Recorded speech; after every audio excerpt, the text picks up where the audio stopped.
And that's what this is in reference to. Rebekah's children, referring to the rabbis and the early Christians as Rebekah's children, is a way of saying that in the first century, the rabbis and the Christians were vying with each other to see who would be the true heir of ancient Israel.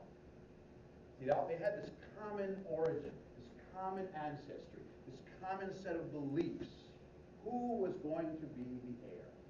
Particularly with the idea there was a core Jewish notion of chosen people. And both the rabbis and Christians saw themselves as the latest version of God's chosen people.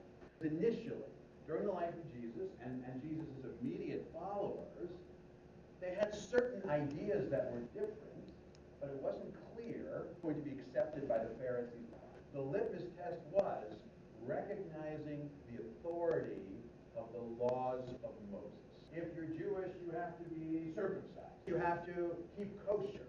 You have to observe the Sabbath and the holidays and a whole series of commandments. Anyone who acknowledged the authority of the commandments was fine. Anyone who didn't was, by definition, not Jewish. And initially, that Jesus was not rejecting the authority of the commandments. Historians make an important distinction in the life of Jesus and the way the religion of Jesus versus the religion about. The religion of Jesus, that which Jesus himself taught, he laid a greater emphasis on an ethical and moral lifestyle. He saw himself as the Messiah, as the ushering in of a new age in history. But he didn't specifically reject the commandments. That was something that his disciples, and especially Paul, would do. Now, he was Saul of Tarsus. Tarsus is a city, not in Israel, but today in Syria. And he was a Pharisee. And the way the story goes, one day he was on the road from Damascus to Jerusalem. He had a vision of Jesus. Now, he lived 30 years after Jesus was dead. He never met Jesus. He never heard it in person. But he had a vision of Jesus. And at that moment, he became a Christian. He became not only a follower of Jesus, but maybe one of the followers. Paul really set in motion parting of the ways between the rabbis and the Christians. And initially, in order to become Christian, you had to be Jewish as well. But then, when he preached among pagans, there was an additional challenge. In particular, you had to be circumcised. I have this great message from Jesus about this new world, which is so exciting. But if you want to be part of this community, you pagans, it's not enough for you just to accept this. You've got to become circumcised as well. Remember, this being in the day where there was no anesthetic, this is a painful thing. And a lot of pagan men were saying, you know, I like what you have to say, but I'm going to have to draw the line. And they weren't interested. And this was one of the reasons why it's no longer necessary to become Jewish in order to become Christian. In the later books of the Gospel, a metaphorical understanding of circumcision, where Jesus says, we're no longer interested in the circumcision of the flesh. We are now interested in the circumcision of the spirit, or the circumcision of the heart. Circumcision, which is really a core part of being Jewish, was reinterpreted as an allegory or a metaphor. And now pagans could become Christian without undergoing circumcision, without becoming Jewish. The parting of the ways begins around the late 60s CE. Let me give you an example about how Christians who saw themselves apart from being Jewish could retell in a way that was more Christian. From the biblical prophet Isaiah. Isaiah chapter 5, he tells a story called the parable of the vineyard. The vineyard represents Israel. Israel, the chosen people, was given the Torah, which of course was cultivated. They were given all the means to live a righteous lifestyle, and yet they went astray. That's what the parable of the vineyard is about. Israel as God's chosen people who went astray, wild grapes, and then the vineyard had to be destroyed, which represents Jews being sent into exile. And that's the Hebrew Bible story of the vineyard. Here's how this parable is told in the Christian gospel. In 3 different gospels. The one I posted is from the Gospel of Mark, chapter 12. Keep in mind, this is a Christian spin on Isaiah's vineyard story. Ancient Israel, they were sinful. God sent prophets to put them on the straight and narrow, and they never listened to the prophets. So in this parable, Jesus is the last sent to put Israel back on the straight and narrow. In this case, he has to be the Son of God. And Mark quotes a verse from the Hebrew Bible to give it even more authenticity. Even ma'asu habonim haital l'rosh pinah. The stone which the builders have rejected became the cornerstone. That's a retelling parable of the vineyard, which places Jesus squarely at the center. And here we come to that central accusation, deicide, murdering the Lord. Almost from the beginning is a notion that Jews murdered Christ would be punished for it, eternally punished for it. Like I said, how deeply rooted that belief was. In 1963, at Vatican II, the Pope forgave Jews for killing Christ. But it took 1900 years even to forgive the Jews. Historically, of course, the question is, did Jews do it? And the answer is no, to put it very simply. The story leading up to the crucifixion, it begins with Jesus, who was preaching this very radical message. He was put on trial by the Sadducees, by the priests, who presided over an institution called the Sanhedrin. This was the ancient Jewish legislative assembly. They convicted Jesus of treason/heresy. Political acts had religious significance, and so treason and heresy are the same thing. He was convicted of heresy/treason by the Sanhedrin. Here's why it doesn't really make any sense to say that Jews crucified him. Under Roman law, Jews did not have the right to execute anybody. The only part of government that had the right to execute someone were the Romans. But yes, convicted, but that was the end of the Jewish involvement. Then they handed him over to the Romans. Even if you say, well, maybe in this case they executed him anyway. According to the laws were allowed previously, they had 4 means of execution. There was stoning, heading, burning, which they didn't actually burn someone. They poured molten lead down their throats. I don't know if that's better or worse. And hanging. That's basically strangulation. Nowhere on that list does crucifixion appear. In fact, crucifixion as a form of execution was a common Roman form of execution. The Romans crucified people all the time. It was a very Roman thing to do. They didn't want it to be quick. They wanted it to be painful, public, and protracted. And Jews didn't believe in that. So Jesus was executed by the Romans under the orders of Pontius Pilate. But accuse someone of murdering the Lord, destroying the ultimate good, it's pretty likely you're going to see that person or that group or that community as the ultimate evil.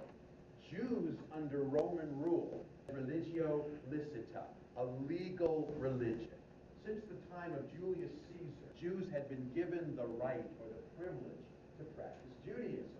It was deemed inferior to Roman pagan cults, but at least it was legal. Christianity, until the year 313 CE, was illegal. You've heard the stories. What did the Romans do with Christians? Fight gladiators and animals. It was very difficult to be a Christian for a long time. And then the whole situation inverts. Toward the end of the reign of the Roman Emperor, Constantine was raised as a Roman pagan. In fact, for much of his early life, he persecuted Christians. In the year 313, 2 years before he died, he issued the Edict of Milan, which not only made Christianity a legal religion in the Roman Empire, it made it the religion of the Roman world. And then 2 years later, on his deathbed, converted to Christianity. So maybe he was hedging his bets, but some think he was sincere. After Constantine converted to Christianity, the entire Roman upper class, the Senate, the aristocracy, they all became Christians. And Christianity became not only legal, it became the dominant religion of the Roman Empire. And suddenly, Jews under Roman rule found themselves in this very awkward situation where the religious community, grown larger than the number of Jews, which was very small, suddenly was running the world. And we see the danger in this moment not long after the conversion of Constantine. in the writings and the preachings of a Christian preacher whose name was John Chrysostom of Antioch. Antioch was a city today, it's a city in Turkey. In the Roman world, it was a real boom town, but it had a large Jewish community, it had a large Christian community, and it had a large pagan community. In Antioch, there was a kind of competition between Christian missionaries and Jewish missionaries. There was tension. John Chrysostom was a Christian preacher who lived in the context of that tension, and he was also a very effective preacher, and he began to preach a message antagonistic to Jews. In the early 4th century, he gave a series of sermons that were known as Adversos Judaeos. Adversos, adversity, against the Jews, or contrary to the Jews. It's one thing for a pagan not to be able to accept, to see the truth of Jesus. But Jews had the advantage of the Hebrew Bible, and they still rejected Jesus, and they even killed him. They're the worst kind of people. He goes on to basically advocate violence towards Jews. He thought Jews should be killed, synagogues should be burned to the ground. If this had become the mainstream Christian attitude towards Jews, Jews probably wouldn't have survived. But another Christian preacher whose name was Augustine of Hippo. This is St. Augustine. St. Augustine, he lived a monastic lifestyle. He lived in the middle of nowhere, apart from civilization. His view of Jews wasn't an up-close and personal competition. His view of Jews was more idealistic.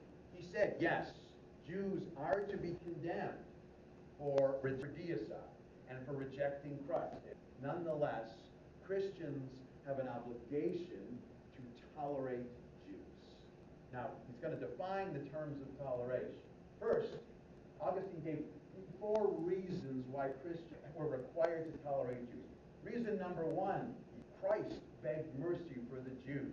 In the Christian Bible, Jesus said, be merciful to them even though they reject you. Second, describe Jews as the conduits and the preservers of Hebrew Scripture. The Hebrew Bible contained ideas that Christians needed to know in order to understand the Christian Bible, the teaching. And therefore it was necessary to keep individuals who would know the Hebrew Bible in its Hebrew original. Number 3, he said, suffering of Jews proves the truth of Christianity. Well, this shows that they've been rejected by Christ. And if you can prove one Christian truth to be true, it's easier for Christians to believe the rest. And the 4th scatological reason for tolerating Jesus, he means having to do with the end of time. So the second coming of Christ is the conversion of Jews to Christianity at the end of time. So, if you kill the Jews too early, if the Jews don't survive, there'll be no Jews around at the end of time to bring the second coming. So we have to keep Jews around. The upshot of St. Augustine's teachings was, first of all, Christians were not permitted to kill Jews. Secondly, Christians were not allowed to forcibly convert Jews to Christianity. No dragging Jews into the church and forcibly baptizing. Augustine believed that Christianity was such a beautiful collection of ideas that all non-Christians would eventually voluntarily become Christian. Third, but Christians have an obligation to make sure Jews suffer. Now that was St. Augustine's notion of Christian toleration. This creates what we would call the theological space for Jews to live in a Christian world. There were instances when Christians would attack Jews and did kill Jews. We'll see, for example, next time during the Crusades. Augustine's version of Jewish toleration was mainstream Christianity. John Chrysostom's view of Jews was a countercurrent. When Christians attack Jews, these are moments when that countercurrent, which for the most part was largely marginalized, the church would say, you're not supposed to do that. They would be censored for doing that.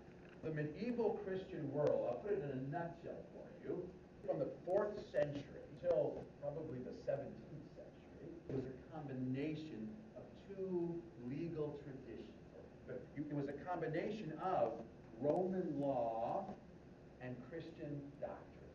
If you were a Christian king, you saw yourself, certainly early in the Middle Ages, as the heirs of Rome. Charlemagne was a Christian king, called his empire the Holy Roman